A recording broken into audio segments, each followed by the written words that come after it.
Hi, welcome to Leaving the Lies and Speaking Your Truth. My name is Ariel Fuentes. Today we are doing, it will be, I will admit, probably hurt some people's feelings, one of my favorite interviews with Brandon Jonas. I'm doing this interview with my favorite co-host, Melody Post. How are you today, Melody? I'm doing good. I'm wondering how many co-hosts you have. Listen, Mel, why are we ketchup and mustard today? I don't know, but it works. It works. I'm loving it. I'm loving it. Brandon, how are you doing? Long time no see. Oh, it's been a while. Yeah, I'm doing all right. Just making it day by day, pay the bills, go to sleep, wake up, eat breakfast, same thing every day. I wish I heard that, but I take naps in between there. That's a little joke between us all. But Don't get me started on the naps. Brandon, I'm very excited today. Thank you so much for doing this. I ask that everybody like, subscribe, and share to our YouTube page, Leaving the Lies and Speaking Your Truth, and also join us on Facebook. Brandon, we're just friends sitting around having coffee today. If you're uncomfortable with any question, please just let us know, okay? All right. Not a lot makes me uncomfortable, though. Okay. All right. Well, we're going to start out really simple. Can you just explain to us how and when you ended up in the House of Yahweh? All right. I was 14 at the time, and my dad had just got divorced from my mom. So because he found the House of Yahweh. And so he took me and my oldest sister, Melissa, there to the House of Yahweh. So that's how I got rope-a-doped into it all. Am I to understand that the reason for the divorce was because your dad was joining the House of Yahweh? Yeah, Okay. it was totally. I mean, my dad has an inferiority complex because he never got to be all great and powerful in his life and never got to tell people what to do except for his kids and his wife. So this was his moment to shine, and the House of Yahweh doctrine kind of fed into that and helped him achieve that. And so, yeah, my mom wasn't going to have any part of that. Okay. Good for her. Brandon, did you experience or witness any abuse while you were in the house? Well, yeah. I think that was my daily routine. Wake up, be abused, go to bed, be abused, on the weekend, get abused, on the Sabbath, get abused, And this was in your home environment? Well, yeah. I mean, not just home environment. I mean, the whole thing was just one long cycle of torture and torment that, I mean, you're 14 years old, you don't know anything about the ways of the world.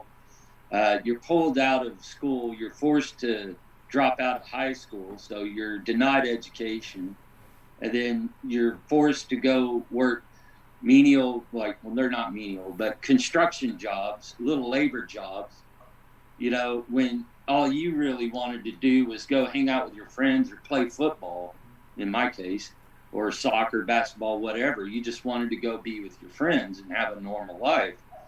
All that was gone because, of this. And it's, so yeah, it's severe problem.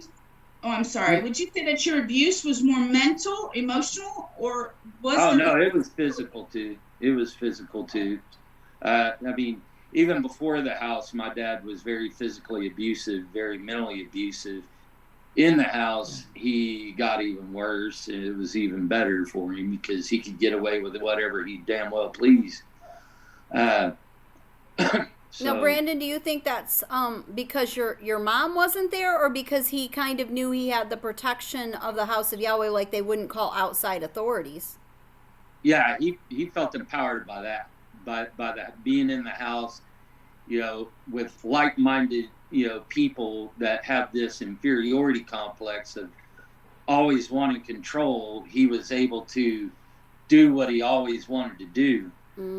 My dad always hated me from the outset. I mean, he couldn't stand me because either I would be better at something than him or handle something better than he did, or I was just a better version of what he was. And that pissed him off to no end. So, I mean, the main reason I came wasn't just because of the house, but my older sister, I kind of wanted to be a shield between them two, because I knew how abusive he was and how the teachings of the House of Yahweh in his hands would be used as weapons. Wow. So essentially, he was kind of then jealous of you or something in some weird way, which most parents would be happy to have their kids be a little bit more successful than them, or that's what most people want. You know, have their kids have a little bit better or be a little bit better than they were. Yeah, but not in his case. Not in his case at all. It just, if I did anything better than he did, then it would go to make him feel smaller. And that's something he could never get aligned with, you know. He could tolerate somebody making him feel smaller. Like even elders in the house, if they challenged his ideas or whatever, or tried to correct him, he would, you know, research and do all that, go to above and beyond means just to try to prove them wrong or rise above them. That he's just a manipulator, and that was all that there was to it. So, Wow. speaking of the elders, was any of that abuse ever reported to any House of Yahweh authorities that you know of? No, but all they had to do was drive by where we lived and see it. I mean, 14 years old, and when I didn't have a job, my dad would leave and go to Oklahoma to be with his out of the house, you know, woman that you're not supposed to be involved with. But he would go up there and leave me for like weeks. And, you know, there are times where, you know, I had like a slice of cheese to eat for a day, or, you know, or I'd have to go steal or do something just to eat that day, you know, in a roundabout way, you know, suck up to people that lived in the neighborhood so I could get a meal. I mean, yeah, there were times even where I, you know, would become ill and just be so sick as a dog, just laying in the middle of this house with nothing. And, you know, he's nowhere to be found, you know. And then he even brought in his mother and had his mother stay there, my grandma. And you got to understand, she's elderly. She's pretty much doesn't have all her faculties. So I'm having to take care of her and me at the same time, because Melissa, by that time, had gotten married to whoever and moved out of our house. And, you know, I want to say his name, but I'm not going to say it, you know. So Brandon, anyhow. you think that probably quite a few members suspected that something or knew that something was going on, but really just didn't do anything about it, just kind of ignored the fact that they knew something was going on? I don't know about other members, but my point is like all they had to do is do a home visit. You know, Right. They could have came by the house and seen, you know, that I barely had shit, you know. Right. And you know, and I mean, that's why I did everything I could to go make money or get a job, is just so I'd have that money to fall back on. You know, I mean, the real people that were there for me at that time was mainly just, you know, my brother Samson, and, you know, a couple other like Robert and them, and just, you know, we kind of palled around, and, you know, every now and then, you know, you could get, you know, I hate, you know, it just, you know, human beings shouldn't be treated like that. And you'll be amazed at what you do when you're stripped of your human dignity. So, I mean, that's just how it was. I mean, I am kind of thankful that my dad did get involved with this woman from the outside. Later on, eventually, I guess she came into the house too. But, you know, because of that, she came and saw and brought me into their house. that they had rented out. So we had left the trailer. So finally I could, but I was never allowed to have a normal life still. I still had to go work a job. If I wasn't working a job, then I was useless,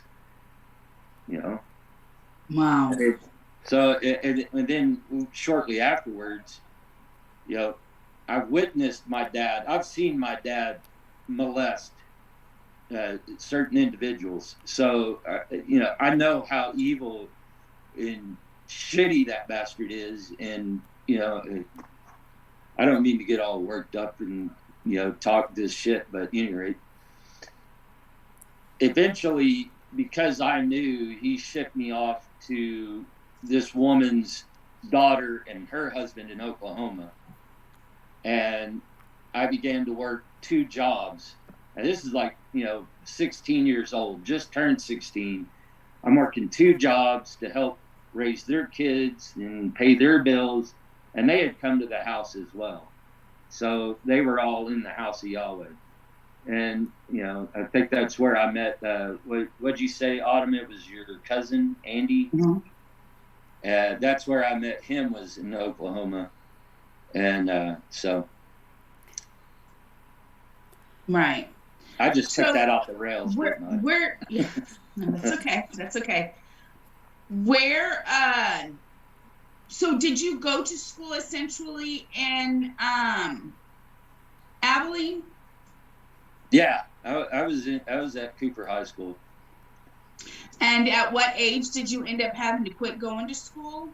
I'd say 14 and a half years old. So about a freshman? Sophomore. I was halfway through sophomore. Okay, So, and no authority. Now, did your dad pull you out of school, or did you just quit school? The pressure was put on for me to quit school. It was always drilled into my head the whole time. I had to quit school. I had to quit playing football. I had to quit being involved in sports and all this worldly stuff, because that's what my dad wanted. At that time, Brandon, was there a House of Yahweh school? Did you transition to a House of Yahweh school, or you just weren't going to any school? Shortly after they started, and oddly enough, my sister, because she had some college, they decided, she went to ACU for like a couple years, and they decided she would be a teacher at this House of Yahweh school. So I started going to this unsanctioned, uncredited House of Yahweh high school, basically to be verbally abused by my older sister, Melissa. So wow. it was something else. Not much learning went on there. They didn't teach you, the textbooks were like from the 70s. Right. So like everything in the science book, I had already learned from my biology class of half a school year in sophomore year. So, that was not education. That was like daycare, basically. Well, the point that I was trying to get to was, if you had just dropped out and just quit going, I wonder why the school officials did not get involved and come to your door, CPS. That's why I said the pressure was put on. So I was agreeing with what you said. I dropped out, but the pressure was put on for me to drop out. So when you're 14 and, the person that's supposed to be in charge of taking care of your livelihood, wants you to do something, and the pressure is put on you to do something, when life gives you no options, you basically will go with whatever option you have. And for me, that was drop out of high school. Right. You got to do what you got to do. So Brandon, at that time, then, did you start working? Yeah, pretty much. And what kind of jobs were you able to get at that age? I was doing supposed apprentice work. My dad had a telecommunications company, and he'd install telephone systems. So I would spend all day running around in attics running telephone wires and setting up telephone sockets and walls to install these key systems for telephones, like business telephone systems. And then And then also I went to work as a mechanic's apprentice. So I learned how to work on cars, for a little while. And then eventually I hit 15 and I was able to go get a job at McDonald's.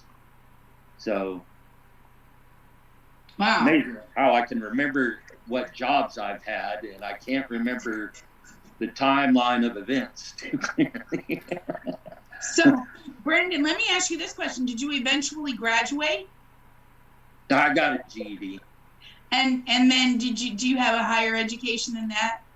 Yeah, I've had some college. I have about 60 college credits, but I don't have a degree because it's all scattered. Because I later went on to the military. I went into the Air Force, and I became an EMT in the Air Force. Wow. And then after that, I got out and went and did some college courses on computer programming. I even did some real estate. I think I was very hungry to learn things and not be complicit with who I was, but to see if I could always be better. That's the point to where I wanted to get, is that you never quit, What did you do to cope with all that you were going through? Who did you lean on? How did you cope while you were there and going through this at such a young, seriously, at an age where most people don't even know what shoe is left, what shoe is right? How did you cope with these things? Who did you lean on? A lot of the times I leaned on myself, but times where it got real dark and real heavy for me at those times, it have to be my brother Samson. I mean, I leaned on him heavily, and I mean, he would always be there with a statement or whatever to say, man, just, it can be better tomorrow. Just keep going. So, in the most part, that was about it. I mean, he had his own things to deal with too at the time, and whatever. Y'all get my point. Were you teenage boys? Because I know that there was a group of you, and you guys were tight, were fairly tight. Did you guys ever confide in one another in what was taking places in your life? Yeah, Samson knew a lot about what was going on in my life, even though there was nothing he could really do about it. And that must have made him feel, awful. But, for the most part, like, all us guys tried to avoid that. The time we spent together, we tried to at least try to make each other feel better or get some stress relief. Right. Or just get rid of that pressure. So we all had an understanding that shit was going down in all of our lives and that it was some heavy stuff to deal with. So we wanted to use that time to kind of help each other, basically. To decompress, yeah. Yeah. Now, while all this is going on, are you also working for the House of Yahweh at all? Are you doing any jobs for the organization?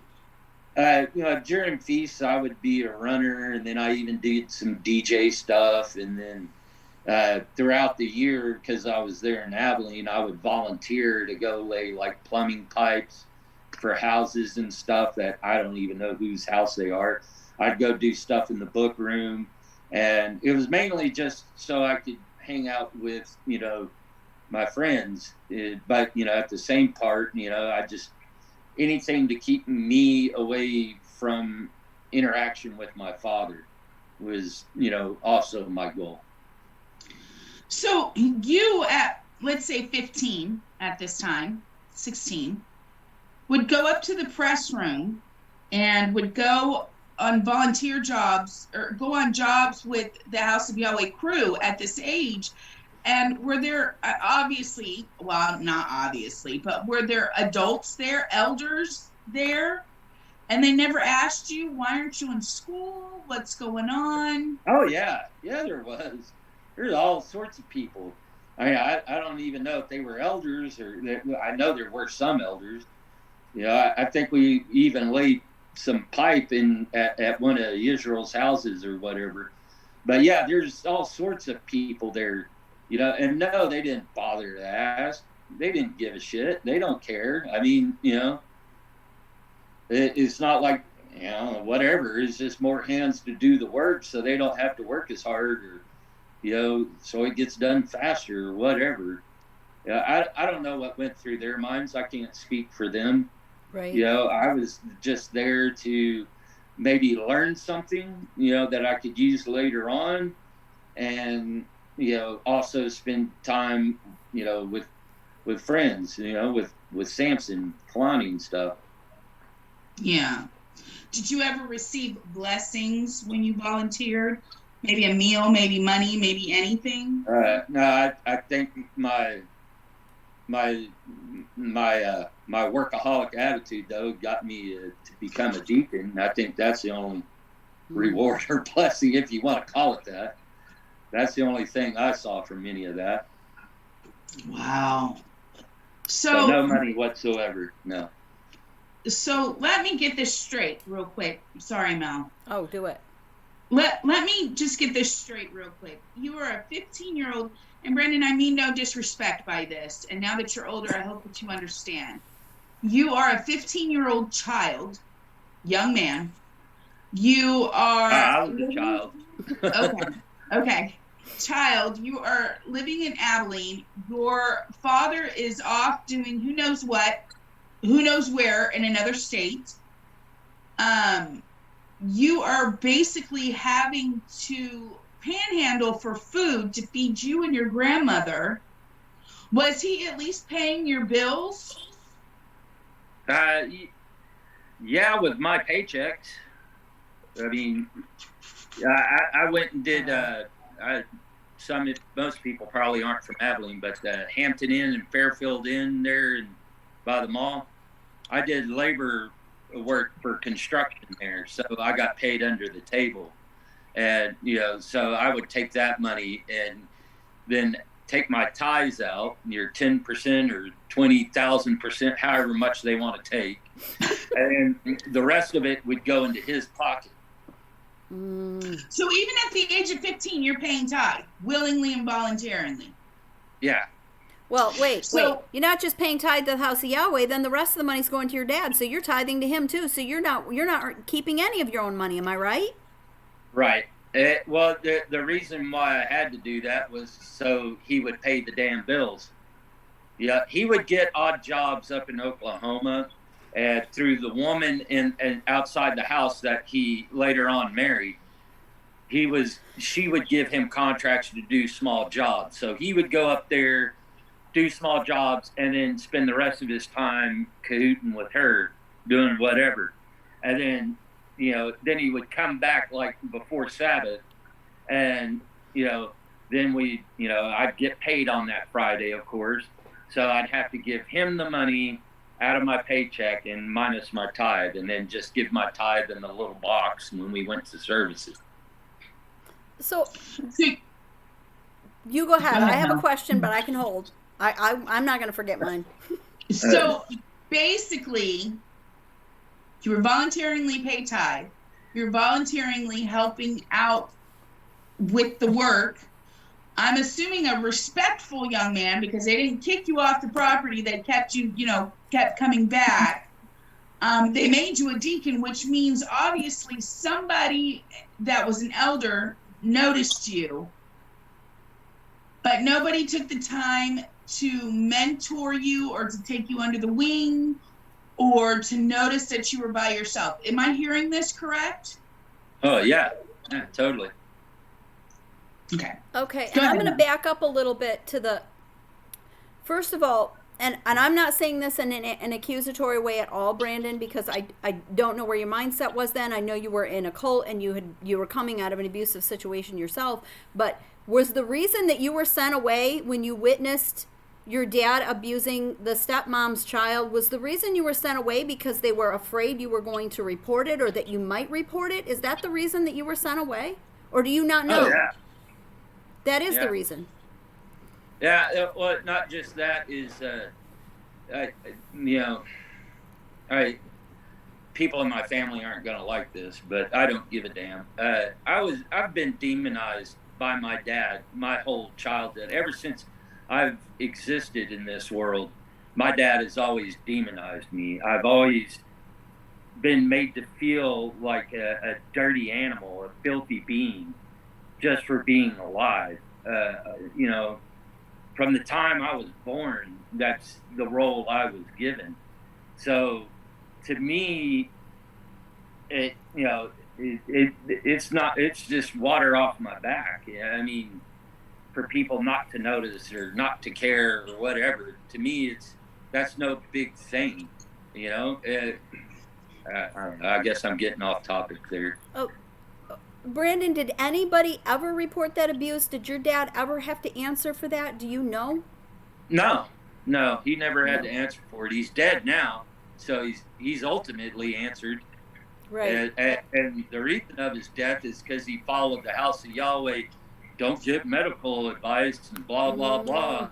And he's a type 1 diabetic, so go figure. Wow. But it serves him right. He deserves everything he got. He died a miserable death. He couldn't walk. He lost his eyes. He got deaf. Yeah, he was just a miserable lump of existence, like he's always been. If you can't tell, I don't really care for him. Couldn't tell. No. Here's a question that our viewers are probably asking this very moment. Where was your mother during all of this? And did you have any communication with her? My mom was living with my 2 other sisters in a 2-bedroom apartment. And my one sister had just had the other sister was in college trying to get her master's degree. And my mom had a real low paying job, like barely enough to help her pay her own bills and get her own life going. And I'd have contact every now and then with her, and she would get frustrated because I would be in this stupid cult, and I would get frustrated at her because she wouldn't do anything. And I mean, once again, I'm probably going to get an earful, but I don't care. It just, when you turn your eyes and you decide that you can't take action, then you're just as bad, And to me, Let me ask this question real quick. And I'm not accusing, I'm just asking. Were you honest with her and told her everything that was going on at the time that it was going on? No, I wasn't honest. Why would I be?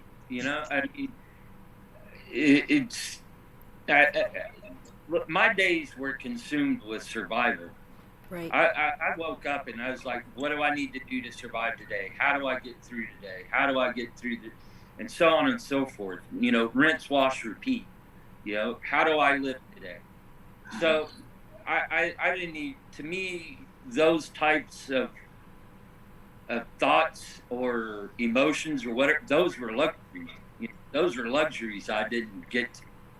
I didn't have the money to buy those, Were you conditioned to be afraid to tell, Brandon? Did your dad have you pretty well conditioned to not speak of your abuse? I would say conditioned. I mean, I know I'm putting myself in the same boat as turning your eyes to it all and not doing anything. So I do bear a lot of regret for that, but No. You're misunderstanding. You're misunderstanding her question.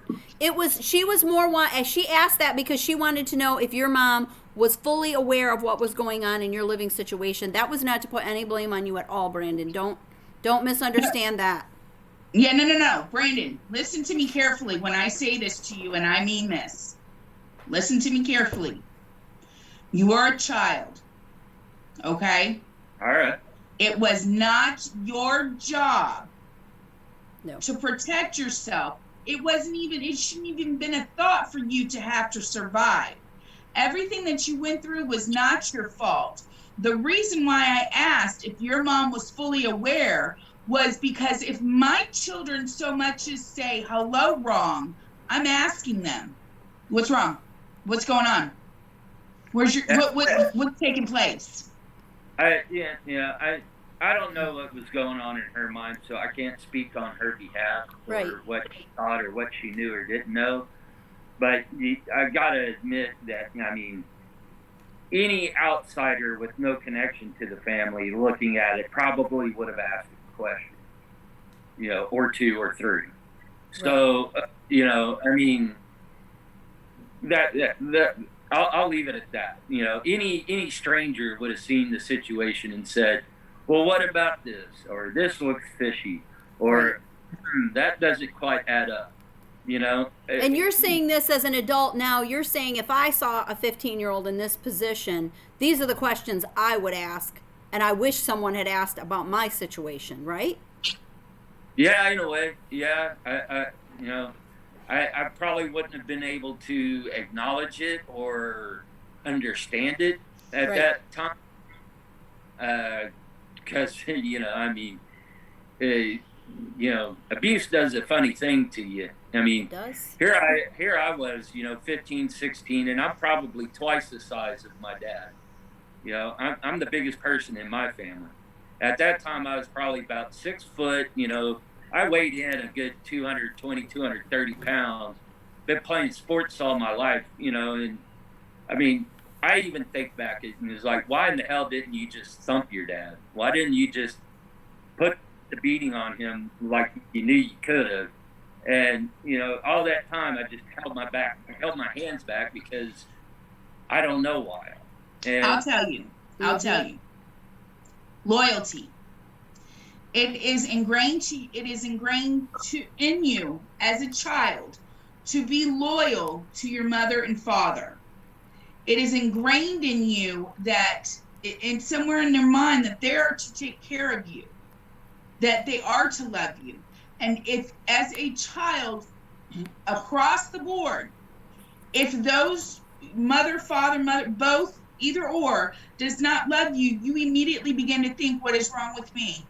What have I done wrong? Why am I not good enough? Maybe if I do this, maybe if I do this, maybe if I do this, grasping for hope that they will eventually love you.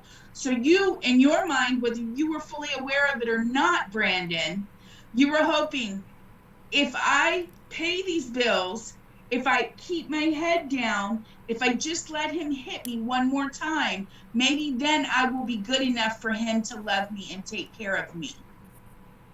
You feeling that way, it doesn't make you stupid. It doesn't make you less than. It actually makes you human. Every child goes through it. It's called loyalty. Okay? And I'm going to add on there, Brandon, if that abuse started when you were very young, then you probably didn't even think to fight back or to stand up for yourself, because this was happening before you even had that ability. So this was something you were conditioned to tolerate and accept throughout the years. Well, yeah, that's true. So I'm going to ask the next question, but we do have to do a part 2. So I'm going to ask it, but I don't want you to answer it because we're going to answer it on part 2. The next question is, when and why did you leave the House of Yahweh? But don't answer it yet. We're going to come back with part 2 where Brandon's going to tell us when and why he left the House of Yahweh.